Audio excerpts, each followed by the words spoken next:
YouTube ಚಾನಲ್ಗೆ ಸ್ವಾಗತ. ಇದೇ ರೀತಿಯ ಉದ್ಯೋಗ ಮಾಹಿತಿಗಳಿಗಾಗಿ ಚಾನಲ್ನ ಸಬ್ಸ್ಕ್ರೈಬ್ ಮಾಡ್ಕೊಳ್ಳಿ.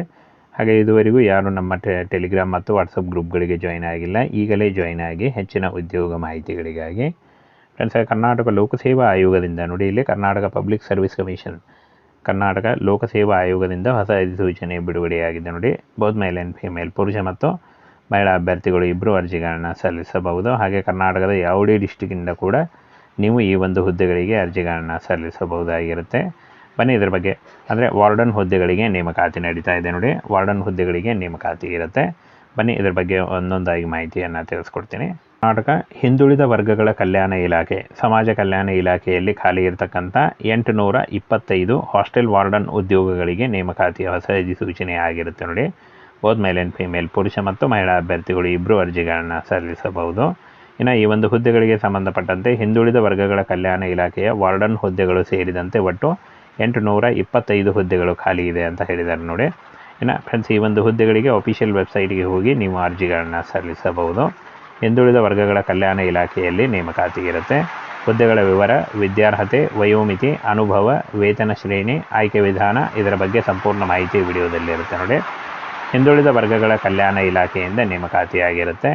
ಆಯ್ಕೆಯ ಪ್ರಾಧಿಕಾರ ಕರ್ನಾಟಕ ಲೋಕಸೇವಾ ಆಯೋಗ. ಹುದ್ದೆಗಳು ನೋಡಿ, ವಾರ್ಡನ್ ಹಾಗೂ ಇತರೆ ಉದ್ಯೋಗಗಳಿದ್ದಾವೆ.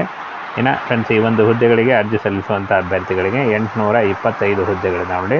ಇದರಲ್ಲಿ ಆಯ್ಕೆ ಮಾಡಿಕೊಂಡು ನೀವು ಅರ್ಜಿಗಳನ್ನು ಸಲ್ಲಿಸಬಹುದು. ಹಾಸ್ಟೆಲ್ ವಾರ್ಡನ್ 150 ಹುದ್ದೆಗಳು, ಅಡಿಗೆಯವರು 300 ಹುದ್ದೆಗಳು, ಅಡುಗೆ ಸಹಾಯಕರು 300 ಹುದ್ದೆ, ರಾತ್ರಿ ಕಾವಲುಗಾರ 75 ಹುದ್ದೆಗಳಿದ್ದಾವೆ ನೋಡಿ. ಇಷ್ಟೊಂದು ಹುದ್ದೆಗಳಿದ್ದಾವೆ. ಈ ಒಂದು ಹುದ್ದೆಗಳಿಗೆ ಆಯ್ಕೆ ಮಾಡಿಕೊಂಡು ನೀವು ಅರ್ಜಿಗಳನ್ನು ಸಲ್ಲಿಸಬಹುದು. ಇನ್ನು ವಿದ್ಯಾರ್ಹತೆ SSLC, PUC ಹಾಗೂ ಎನಿ ಡಿಗ್ರಿ ಮಾಡಿದಂಥ ಅಭ್ಯರ್ಥಿಗಳು ಈ ಒಂದು ಹುದ್ದೆಗಳಿಗೆ ಅರ್ಜಿಗಳನ್ನು ಸಲ್ಲಿಸಬಹುದು. ಹಾಗೆ BEd ಕೇಳಿದ್ದಾರೆ ನೋಡಿ, BEd ಆಗಿದ್ದರೂ ನೀವು ಅರ್ಜಿಗಳನ್ನು ಸಲ್ಲಿಸಬಹುದು.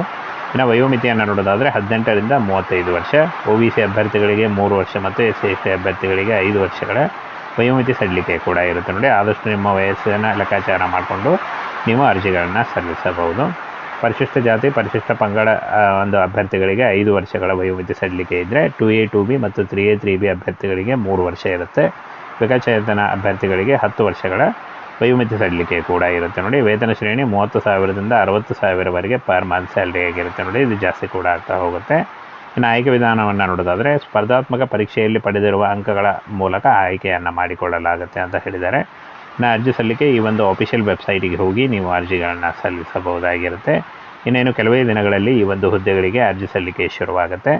ಆನ್ಲೈನ್ ಮೂಲಕ ಇನ್ನೇನು ಕೆಲವೇ ದಿನಗಳಲ್ಲಿ ಈ ಒಂದು ಹುದ್ದೆಗಳಿಗೆ ಅರ್ಜಿ ಸಲ್ಲಿಕೆ ಶುರುವಾಗುತ್ತೆ ನೋಡಿ. ಆಗ ನೀವು ಆನ್ಲೈನ್ ಮೂಲಕ ಅಫಿಷಿಯಲ್ ವೆಬ್ಸೈಟಿಗೆ ಹೋಗಿ ಆನ್ಲೈನ್ ಮೂಲಕ ಅರ್ಜಿಗಳನ್ನು ಸಲ್ಲಿಸಬಹುದು.